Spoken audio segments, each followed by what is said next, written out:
Welcome to the Chop Seat, where Braves country meets the big leagues. Your host Vic is here to break down everything from truest part to the top of the standings across the league. From walk-offs to wild trades, this is your seat for everything baseball, but a heavy dose of chop. So grab your glove and settle in, because the Chop Seat is open.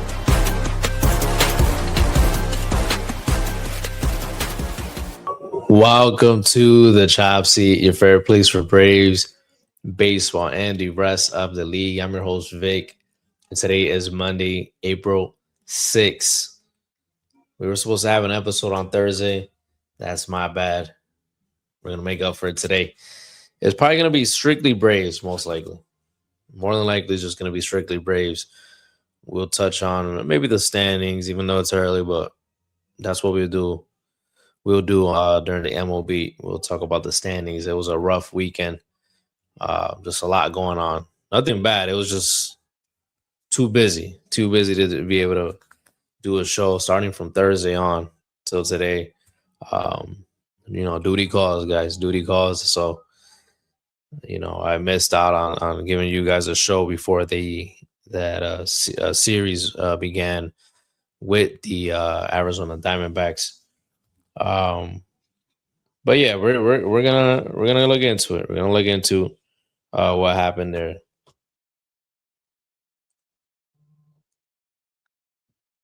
So we're gonna look at that series.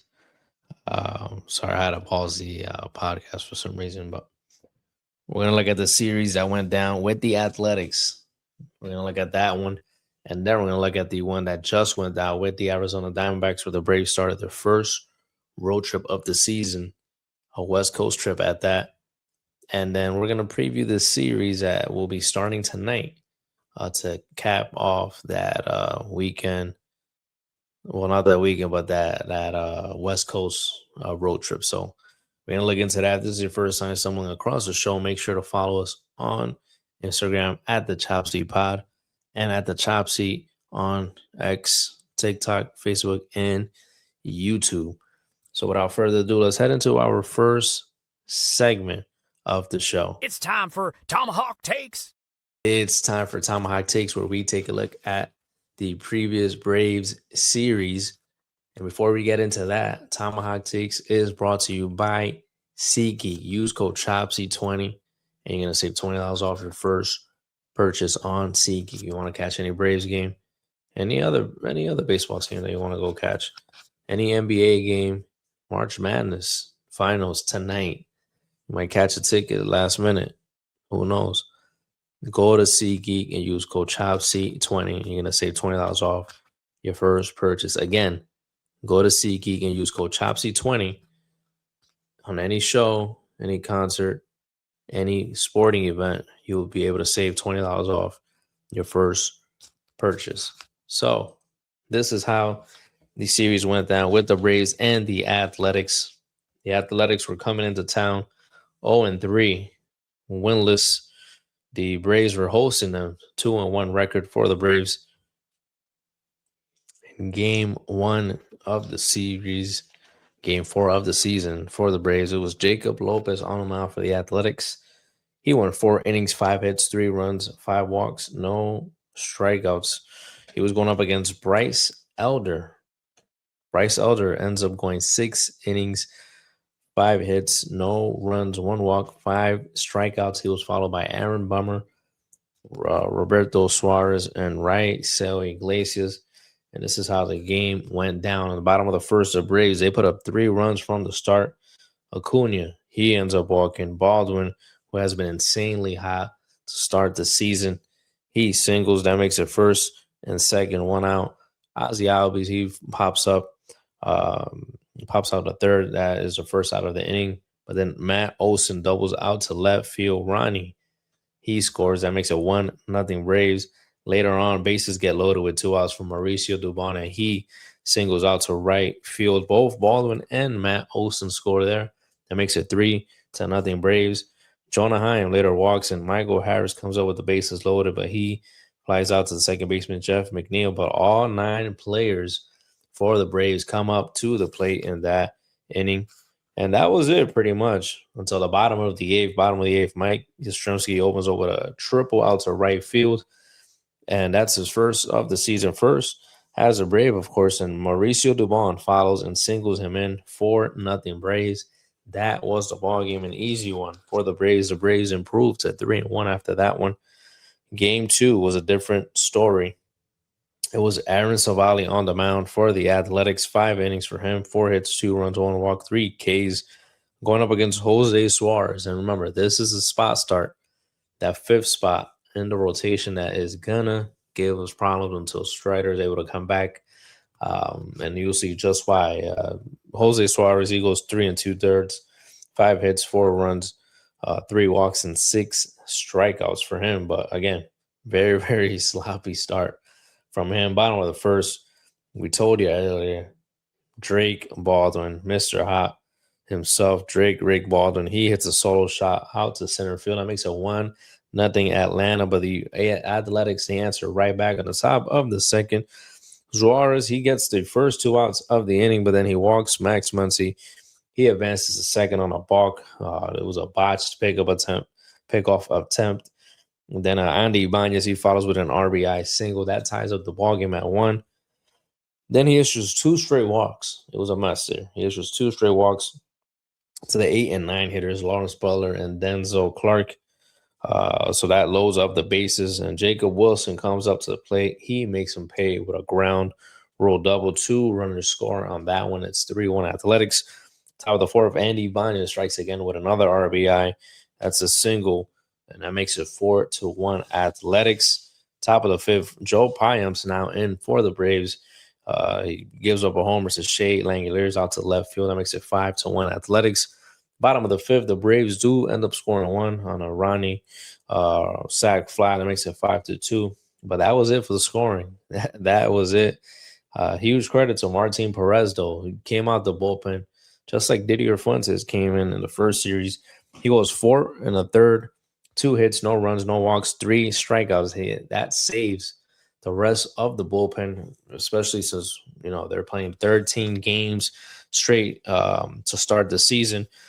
So very excellent job by Martin Perez. You didn't win the ball game, but you still got a nice little win there when it comes to saving some of the arms, and that makes it the first win of the season for the Athletics.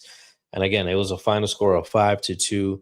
Athletics beating the Braves in that game, and then the rubber matchup was the Sunday game. That was the started by Luis Severino, the Aces, is what I wanted to say. The Aces from each team on the mound. Luis Severino, 3 innings and a third, 4 hits, 4 runs, allowed 5 walks, 7 strikeouts. Chris Sale picks up win number 2 of the season. He went 6 strong innings, just 1 hit, allowed 1 run, no walks, and 3 strikeouts. He was followed by Roberto Suarez, Dylan Lee, and Raisel Iglesias. Bottom of the second, the Braves, they load up the bases after 2 walks and a single, 2 outs. Guess who's up? You guessed it. Drake Baldwin. He singles out to left field. 2 runners score on that one. It's 2-0 Atlanta. Bottom of the 4th, Braves answer. Excuse me, not bottom of the 4th, top of the 4th. Shea Langeliers, he hits another one out to left field. That was the only hit allowed by Chris Sale. It's a homer. 2-1. Braves lead cut in half. Bottom of the 4th, the Rays, that's when they answer right back. Drake Baldwin again, 2-run double out to the right center field gap. That makes it 4-1 Atlanta. All 4 runs driven in by Drake Baldwin up to this point in the ballgame. Dude is absolutely going bananas to start the season. Then Matt Olson singles out to right field. It just sneaks by the second baseman and the shortstop. Drake Baldwin scores in that one, and it makes it 5-1. And that's actually the final score of the ballgame. Braves end up winning the series, second series of the season, 5-1 score in the final game, the rubber matchup. And it's a very good, successful homestand. The first homestand of the season. Again, remember the Braves started 0-7 last year, so starting 4-2, there's a big difference, and it feels good heading out to their first road trip going out west. And that was supposed to be in the Braves forecast Thursday's episode, which was previewing the Arizona series against the Arizona Diamondbacks. But obviously, like I said, we didn't get the chance to be able to record that. But again, I was really impressed with the way the first two series went down. Bryce Elder, he looked phenomenal. He had another start. You're gonna see how he did in that one. And of course, the fifth spot in the rotation is that's the spot that we know is gonna be rough.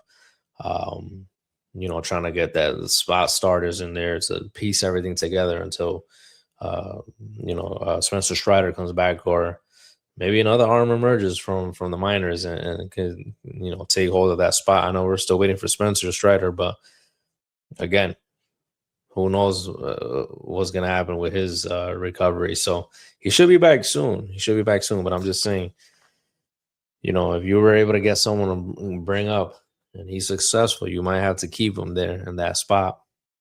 And, to give Spencer Strider some more time. So anyways, again, I was pretty happy to see how the first two series went down at homestand. Again, a successful one when you compare it to last year's 0-7 start. And now we're going to just go and try to wing this here, because we're going to look at the series that went down with the Arizona Diamondbacks this weekend. It was a 4-game set that started on Thursday. The first game, it was started by Reynaldo Lopez. Reynaldo Lopez goes 5 innings, 4 hits, 1 run, 1 walk, and 3 strikeouts. Tyler Kinley came in after him, pitched an inning, and Osvaldo Bido, he gets a 3-out save. That 3-inning save. Gives up 2 hits, allows 1 run, 1 walk, and 1 strikeout. But it was a 17-2 victory for the Braves. Again, really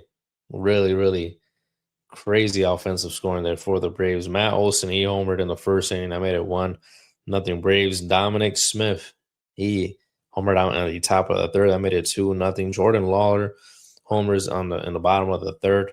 That made it 2-1. Braves still with the lead. Ronald Acuna Jr., he ends up walking with the bases loaded. And Ozzie Albies scores in the top of the fifth. That made it 3-1 Braves. And the top of the fifth is when the fun started, because the Braves, that's exactly when the fun started. Braves end up putting 8 runs up in that inning. And after that, that inning was just madness. It was 10-1 at that point. Braves end up scoring 2 more in the next inning. That makes it 12-1, and then they score 5 in the top of the ninth. So it was an offensive barrage there by the Atlanta Braves. Of course, the Diamondbacks, they did have James McCann pitching in the top of the ninth, position player. He was getting bombarded. He gave up 7 hits, 5 runs. But for the starter for the Diamondbacks, Ryan Nelson, he went 4 2/3, 3 hits, 7 runs. 2 of those earned. Only 2 of those earned. It was 3 walks and 3 Ks for him. But again, very good offensive performance by the Braves. You're happy to see that. Very, very happy to see that. And that was another easy win for the Braves. Got a little bit tougher later on in the series, and you'll see why. But yeah, it was very good offensive showing there for the Braves. Then the second game of the series, it was started by let me go back here. Sorry. It was started by Grant Holmes, who went 6 innings, just 1 hit allowed for him, 3 walks, 4 Ks. He was followed by Dylan Lee, Roberto Suarez, and Raiso Iglesias, who picks up his first save of the season here. And starting for the Diamondbacks, it was Eduardo Rodriguez, who also pitched pretty good. 7 innings, 4 hits, no runs, 1 walk, 3 Ks. He pitched better than Grant Holmes, if you were being honest here. But the Braves able to score in the top of the ninth via a Ozzie Albies homer. That made it 1-0 Braves. And then Matt Olson follows with a homer. They go back-to-back in this ballgame at the top of the ninth. They, clutched it up. You did not want to go into extra innings after playing all these straight games. So the Braves were able to get the lead in there in the top of the ninth. That was off of Paul Sewald, those 2 homers. And then Raisel Iglesias is able to come in and shut the door. Roberto Suarez ends up picking the win since he came in the 8th inning. But that is how that game went down. So a little bit tougher win there for the Braves, but they improved to 6-2 after that one. And then Saturday's ball game, that one, another close ball game. It was started by Bryce Elder for the Braves, and Bryce pitched really, really good. 7 innings, 4 hits, 2 runs. None of those were earned. 1 walk and 8 strikeouts. Really, really good start from Bryce Elder. His second start, first 2 starts, he's looked really, really good. I'm surprised, and hopefully he's able to keep it up, because if that means that the fourth spot won't be an issue. Fourth spot will not be an issue. Only that 5th spot, starter spot, that we are dealing with right now. So again, we'll see if he's able to keep it up, but he did great. He gave the Braves a chance to be able to win this game. And the scoring in this ball game only came in the 2nd inning for both teams. Crazy to say, but top of the 2nd, the Braves score via a Dom Smith ground ball out to left field. Mike Yastrzemski was able to score on that one. Dominic Smith advances to 2nd. That made it 1-0 Braves. But then in the top of the in the bottom of the 2nd, it was an error by Bryce Elder, throwing error. Jose Fernandez, he went out to bunt. Bryce Elder fields it. He should have put it in his pocket. He ends up throwing it to first, throws it away. Both runners score. Gabriel Moreno and Nolan Arenado. And Jose Fernandez, the guy that was bunting, he ends up going to 2nd. So, again, 2 runs score on that bad throw, bad play by Bryce Elder. Again, the only mistake he made all night, pretty much, because he was locked in after that. And it was 2-1 in that moment, and it was 2-1 to end the ball game. The old game has stayed like that. Bullpen for the Braves was as follows. It was Tyler Kinley who came in and pitched in that last inning in the bottom of the 8th. So, again, you saved some of the arms. Bryce Elder did a great job at saving some of those bullpen arms. Tyler Kinley came in with a clean inning in the bottom of the 8th. He picked up 1 strikeout there. But, again, Braves bats were not able to wake up and try to get some more offense towards the end of the game to try at least tie it up, but it did not happen. So the Braves end up losing the 3rd game of the 40-game set. Then the final game was yesterday. It was a extra inning ball game here. It was started for the Braves by Martin Perez, making that spot start. He goes 5 innings, 5 hits, 4 runs, 1 walk, 1 strikeout. A lot of the bullpen guys were used in this ball game. Again, it went into extra innings. Tyler Kinley pitched 1. Dylan Lee pitched 1. Roberto Suarez, Raisel Iglesias pitched 1 as well. Joe Payamps ends up taking the L because the Diamondbacks end up winning this one 6-5 in the bottom of the 10th inning. This is how the scoring went down. Drake Baldwin, of course, told you he's hot. He hits a homer to right center field in the top of the 1st. That gives the Braves an early lead. 1-0 there. But in the bottom of the 1st, Geraldo Perdomo, he ends up hitting a sac fly out to left field. Ketel Marte, he scores on that one. He ends up tying the ball game. Bottom of the 4th, Diamondbacks take the lead on a Edelmiro Vargas triple out to right field. Corbin Carroll scores. Nolan Arenado scores. That makes it 3-1 Diamondbacks. Top of the 5th, Mauricio Dubon scores via a wild pitch by Brandon Pfaadt. That makes it 3-2. Drake Baldwin. Wish I got $100 for every time I mention his name during this episode. He singles out to left field. Jorge Mateo scores. Ronnie advances to 2nd. It's a 3-3 ball game. It's all tied up. Bottom of the 6th, Nolan Arenado, he singles out to left field. To center field. Corbin Carroll scores in that one. 4-3 Diamondbacks. Top of the 7th. Give me another $100. Drake Baldwin, he grounds out to 2nd base.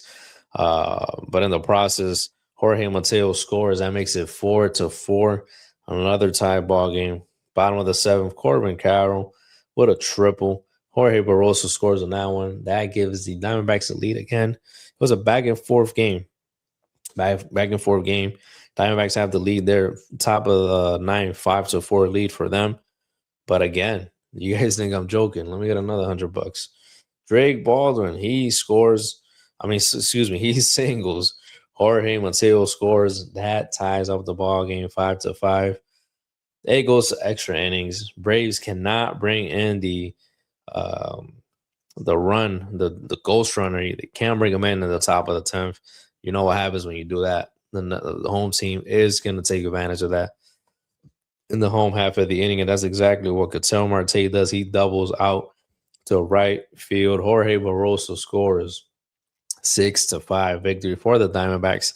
Braves end up splitting the series with the Diamondbacks. They end up being 6-4 after this series, and the Diamondbacks end up with a 5-5 record after that.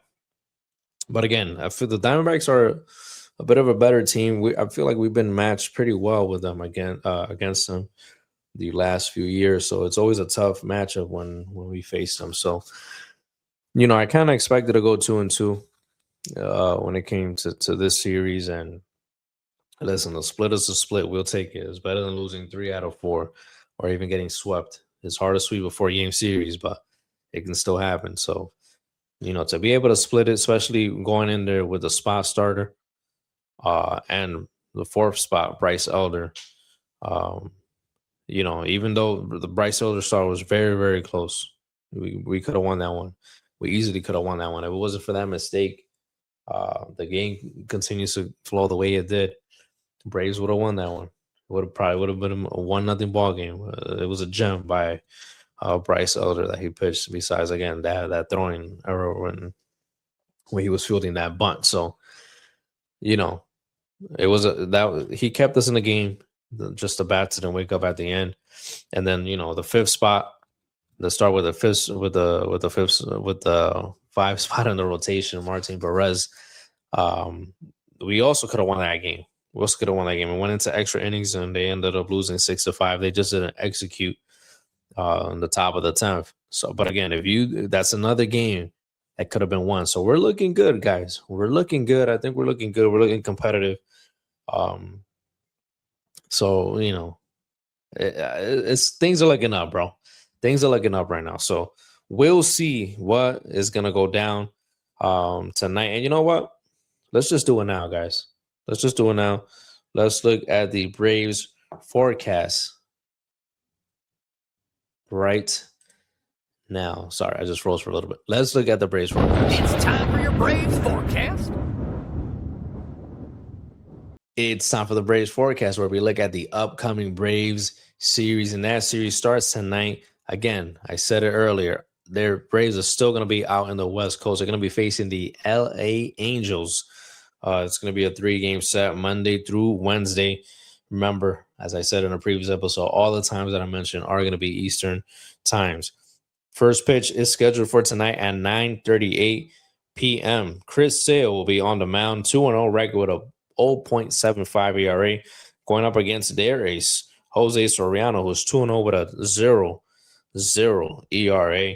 Guy has not given up a run yet. Angels 5-5 coming into this game. I just mentioned previously, Braves 6-4. Game 2 is going to be Reynaldo Lopez, 1-0 record with a 1.64 ERA, going up against Yusei Kikuchi, who's 0-1 with a 6.52 ERA. And then Wednesday is going to be Grant Holmes, 0-1 with a 2.45 start, going up against Reed Detmers, who's 0-0 with a 2.38 ERA. After that, guys, this is what is going to happen. The Braves will be off finally, and they'll be heading back home. They'll be having a series starting on Friday against the Cleveland Guardians, but that's looking way ahead. But when it comes to this series, again, first pitch tonight, 9:38 p.m. Tomorrow's game is going to be 9:38 p.m. First pitch as well. And then Wednesday is going to be a little bit earlier, 4:07 p.m. Then the Braves travel back home, off day on Thursday, and then they start a homestand, 6-game homestand at Truist on Friday. So this series, you should be able to win it. You should be able to win this series. Angels, yes, they got good players, decent players, The pitching, they've always been lacking pitching since God knows who. I don't know why they don't invest in pitching. They know they need pitching. I mean, that kid Jose Soriano, he's probably the best guy they've had in a while. You should be able to beat these guys. You should be able to win the series. You just split with the Diamondbacks. Like I said, it was a tougher opponent, but the Angels, I can confidently say they're a step or two down from the Diamondbacks. So, I mean, yes, they're playing a little bit good. You know, they've been playing good. They've been playing good. It's early. They've been playing good. Angels usually do this. They play good and then they start fading out towards the middle and end of the season. But we should be able to take them down. Take 2 out of 3. Go back home. Enjoy the off day because you need it. You need it. It's been 13 straight games at the end of this road trip to conclude the first 2. The first homestand and then the first road trip out west. So it's going to be 13 games played straight. Enjoy the off day on Thursday. Get back to the A. Get ready for that homestand on Friday. So again, the offensive players for the Angels, yes, they do have some good bats. The pitching is not it. The pitching is not it. You got to take advantage of the pitching. You got to take advantage of their pitching. Again, like I said, when we were facing the Athletics, there was no Mason Miller there. I don't know who else they had in the bullpen, but this is the same way I feel for the Angels. I don't know who. I know a few of their starters. We just mentioned a few of them, but after that, when it comes to bullpen, there's no one there that we should be really concerned about. Honestly, I'm not even trying to sound cocky or anything, but it is what it is. It is what it is. We should be able to take these guys down. So we'll see. We'll see how the series goes. Again, I said it last episode. I was saying that a whole bunch of times last year when we were facing teams that I knew that we were better than. But it just didn't happen. So we'll see what happens in baseball. Anybody could win a series. Anybody can win 1 game. All it takes in a series is to win 2 games, especially obviously when it's a 3-game set. So we'll see what happens there. Around the league. Let's do this. This is a very crazy episode because, again, it was just been very crazy. I haven't been able to prep as good. But let's go to the MLB and let's see what's going to go down around the league starting today. It's time for the MLB.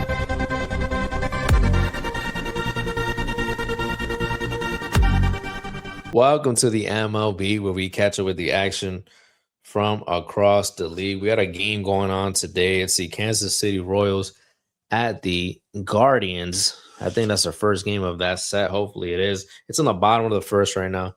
Running on first with 1 out, so keep an eye on that one. Then you got the San Diego Padres facing the Pittsburgh Pirates, Cincinnati Reds at the Miami Marlins, St. Louis Cardinals at the Washington Nationals, Milwaukee Brewers at the Boston Red Sox. 2-7 start for the Red Sox, man. Are you guys panicking already? Don't panic, bro. It's early. It's super early. Dodgers, 7-2 record. They're taking on the Toronto Blue Jays, a rematch from the 2025 World Series. Detroit Tigers will be facing the Minnesota Twins. Baltimore Orioles facing the Chicago White Sox. Seattle Mariners at the Texas Rangers. Houston Astros at the Colorado Rockies. And the Philadelphia Phillies at the San Francisco Giants. And the only game that has been completed thus far is the Chicago Cubs at the Tampa Bay Rays. The Rays end up winning that one 6-4. That is what we had going down so far. And then a few more games tomorrow that I didn't see mentioned here is the Diamondbacks at the New York Mets. Diamondbacks fly out to Queens to face the Mets. Who else did we just miss here? The Athletics we flying into New York as well, facing the New York Yankees.